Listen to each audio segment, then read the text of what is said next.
Quem pertence à tua paz? De quem é a tua tranquilidade de espírito? É do outro ou é tua? Porque se for tua, ninguém te tira. Mas se for do outro, ele tira a todo instante. Alguém cortou a minha frente. Se eu me irrito, a paz pertence ao outro. A paz está no capô do meu carro. Quem quiser pegar, leva. Quem pode me irritar? Quem pode me ofender? No trânsito eu escuto duas coisas basicamente em São Paulo. Referências a uma vida duvidosa moral da minha mãe e dúvidas sobre minha preferência sexual. São basicamente as duas coisas que eu escuto. Quem pode me ofender? Só um tipo de pessoa. Aquela que diz uma coisa com a qual eu concordo. A ofensa é uma brasa que você atira na pessoa para queimá-la. A ofensa é um fogo na mão que você quer queimar a pessoa o máximo possível. E talvez você consiga. Mas em 100% dos casos você queima a sua mão. A ofensa talvez atinja, mas em 100% dos casos ela queima a sua mão. É você o primeiro a embarcar nessa energia da ofensa. Então eu tenho que decidir quem pode me ofender. Se alguém passa na rua e grita careca, o que eu vou dizer? Que bom você ver tanta gente que é cega no mundo, né? Quando você vê. Alguém me chama de qualquer coisa e eu tenho que pensar comparativamente. Quem pode me ofender? Unicamente a quem eu der este poder. Por isso que a ofensa é um fracasso pessoal. Se eu me abalei por completo, a ofensa é uma característica que eu permiti que o outro me ofendesse. Os estoicos mandam a gente não se alterar diante das coisas que sejam desimportantes. Eu acrescentaria o que o imperador Marco Aurélio não disse. Há poucas brigas muito importantes na vida, existem, mas são muito poucas. As outras são todas irrelevantes. Uma pessoa sábia não entrega a sua tranquilidade para os outros. Uma pessoa sábia entende profundamente que a sua paz lhe pertence como um patrimônio. O sábio não se abala, o sábio não se irrita. O sábio entende que sim, aquilo é contrário ao que eu queria, aquilo dificulta meu plano no momento, aquilo me atrasa.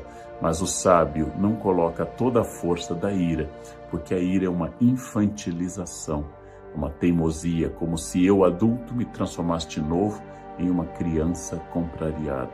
As crianças contrariadas são dominadas pelo sentimento, não podem controlá-los, não aprenderam ainda o poder da razão e a capacidade que eu tenho sim de sentir o impulso, mas de controlá-lo.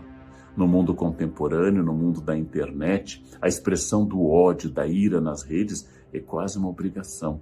As pessoas são afogadas nesse senso violento, irado, são muito pouco pacientes, julgam rapidamente e, protegidas pelo anonimato da internet, lançam seus ataques constantes e irados sobre o mundo. Cabe às pessoas equilibradas não darem alimento, como se diz na internet, para os trolls, ou seja, ao não responder no mesmo tom, ao não aceitar a provocação, eu acabo dizendo então que eu não vou alimentar a sua raiva, porque esta sua ira é sua, é um código seu, é uma gramática sua, é uma energia que lhe pertence. Eu não vou ser o impulsionador, a alavanca, o trampolim para a sua raiva. E assim eu não alimento monstros que podem crescer e dialogar com os meus monstros também. Deixo que a pessoa enraivecida siga adiante. Sim, o mundo a todo instante, sem cessar, sem parar, o mundo nos enfrenta. E se na Grécia era uma virtude eu reagir a esse mundo, se no mundo da internet responder com mais palavrões, com mais agressividade, com um humor mais agressivo, com ataques mais pessoais, isso possa ser visto por alguém como uma virtude, é uma amostra de que aquele que me provocou venceu. Fulano lhe colocou um apelido nas redes, fulano fez algo agressivo para você, é um problema dele. Ele tem dificuldades com você, ele não consegue aceitar, é uma escolha dele, é uma escolha absolutamente pertencente a ele. E ao fazer tudo isso ele pergunta, vai entrar no meu joguinho de raiva? vai ser irado como eu, no sentido de tomado de cólera, vai se infantilizar, vai mostrar que tem insatisfações com a sua vida que devem ser transportadas para o outro? É uma pergunta. E aí algumas pessoas aceitam e outras pessoas rejeitam a participação nesse jogo. A ira é um pecado capital, é estudado pela psicanálise, é descrito na literatura. Tem exemplos históricos como a fúria dos angevinos, a fúria angevina, essa família de governantes da França e da Inglaterra que se jogavam no chão, irados e rolavam, possuídos por uma força que se tornou histórica e até hilária. A ira é um sinal de falta de paciência, de falta de conhecimento, de falta de controle, de falta de sabedoria. E se eu fosse religioso, de falta de Deus, de falta de tranquilidade dada pela certeza que Jesus é o Deus da paz, Jesus é o Deus da tranquilidade.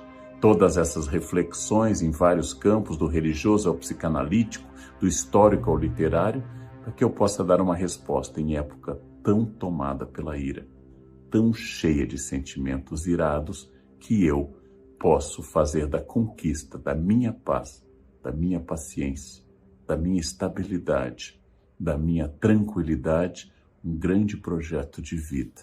E se eu não puder isso para sempre, sigam o conselho dos Alcoólicos Anônimos. Só hoje eu não responderei aos ataques agressivos da internet. Só hoje eu entenderei que aquela buzinada no trânsito não é pessoal, não é algo para mim, mas é a dor de alguém que tem muita pressa, porque não tem tranquilidade, porque interpreta o mundo como algo que o enfrenta diariamente. Eu entendo a dor do outro, aceito, deixo seguir, porque eu não quero fazer parte desse jogo. Diariamente eu tenho tentado sempre controlar para me entender e, me entendendo, crescer e crescendo, deixar de ser infantil, tomado de ódio, irado, narcísico, orgulho ferido e, como tal, não forte, mas frágil, porque quem se domina é forte e quem se deixa controlar pela raiva é sempre fraco e sempre sofre bastante com isso. A vida é muito curta para que se perca tempo numa existência medíocre, numa existência pequena, numa existência fraca. Ela é muito curta para eu ser medíocre, é muito pouco tempo para isso. Perguntem o que estamos fazendo de nós mesmos e sigam o conselho que Sócrates fundou a filosofia ocidental: conheçam-se, conhece a ti mesmo, conhecimento de si. Sigam esse conselho, sigam essa ideia de saber quem vocês são. Se eu me conhecer, ninguém me ofende. Se eu me conhecer, ninguém me ataca. Vejam, as pessoas têm direito a dizer o que querem, é um direito constitucional. Eu só me ofendo quando eu concordo com elas. Ataque é veneno. Veneno só funciona se eu tomar. Ataque é veneno, eu preciso tomá-lo. Então, se eu não tomar, o veneno não funciona. Quando alguém lhe xinga de velha, de feio, de babaca, de filho de alguma coisa, quando alguém lhe xinga até dizendo um time de futebol específico, que eu não vou repetir, resta você saber, a pessoa está certa ou errada. Se ela estiver certa, ela não está me ofendendo. Se ela estiver errada, está me ofendendo. A vida é muito curta para que eu perca tempo com babacas cheios de ódio. A vida é muito curta para isso.